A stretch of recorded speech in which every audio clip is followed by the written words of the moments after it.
दोस्तों, आखिर क्यों पिया भगवान श्री कृष्ण ने राधा जी के पैरों का चरणामृत से संबंधित एक पौराणिक गाथा काफी प्रसिद्ध है, जो हमें श्री कृष्ण एवं राधा जी के अटूट प्रेम की याद दिलाती है। राधा जी और भगवान श्री कृष्ण का प्रेम अमर है। कहते हैं कि एक बार नंदलाल काफी बीमार पड़ गए। कोई दवा या जड़ी बूटी उन पर बेअसर साबित हो रही थी। तभी श्री कृष्ण ने स्वयं ही गोपियों से एक ऐसा उपाय करने को कहा, जिसे सुन गोपियां दुविधा में पड़ गईं। दरअसल श्री कृष्ण ने गोपियों से उन्हें चरणामृत पिलाने को कहा।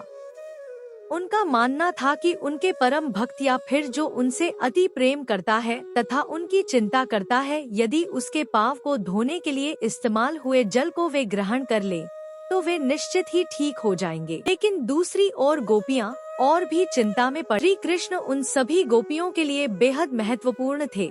वे सभी उनकी परम भक्त थी, लेकिन उन्हें इस उपाय के निष्फल होने की चिंता सता रही थी। उनके मन में बार बार यह आ रहा था कि यदि उनमें से किसी एक गोपी ने अपने पांव के इस्तेमाल से चरणामृत बना लिया और कृष्ण जी को पीने के लिए दिया तो वह परम भक्त का कार्य तो कर देगी, परंतु किन्हीं कारणों से कान्हा ठीक न हुए तो उसे नर्क भोगना पड़ेगा।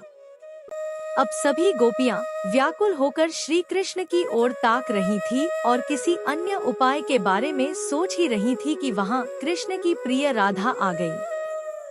अपने कृष्ण को इस हालत में देख के राधा के तो जैसे प्राण ही निकल गए। जब गोपियों ने कृष्ण द्वारा बताया गया उपाय राधा को बताया तो राधा ने एक क्षण भी व्यर्थ करना उचित न समझा और जल्द ही स्वयं के पांव धोकर चरणामृत तैयार कर श्री कृष्ण को पिलाने के लिए आगे बढ़ी।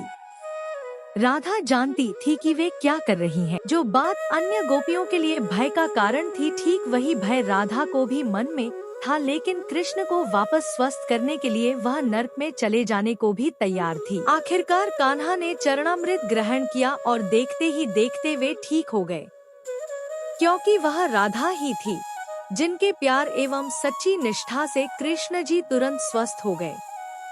अपने कृष्ण को निरोग देखने के लिए राधा जी ने एक बार भी स्वयं के भविष्य की चिंता न की और वही किया जो उनका धर्म था। उम्मीद करते हैं आप सभी को वीडियो पसंद आया होगा। पसंद आया है तो लाइक करने के साथ साथ सब्सक्राइब करना मत भूलिएगा।